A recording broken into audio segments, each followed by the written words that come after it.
of the image will be exactly at focus, size of the image will be highly diminished and point sized, nature of the image will be real and inverted.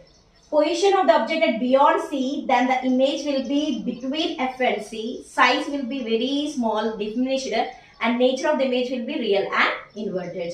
At the C, position of the object and position of the image will be at C itself, same size, and real and inverted will be the nature.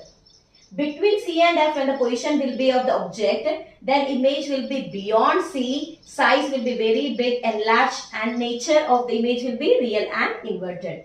At F, first reverse one, first condition, same. At F, again the image will be at infinity and size will be highly enlarged, magnified, nature will be real and inverted.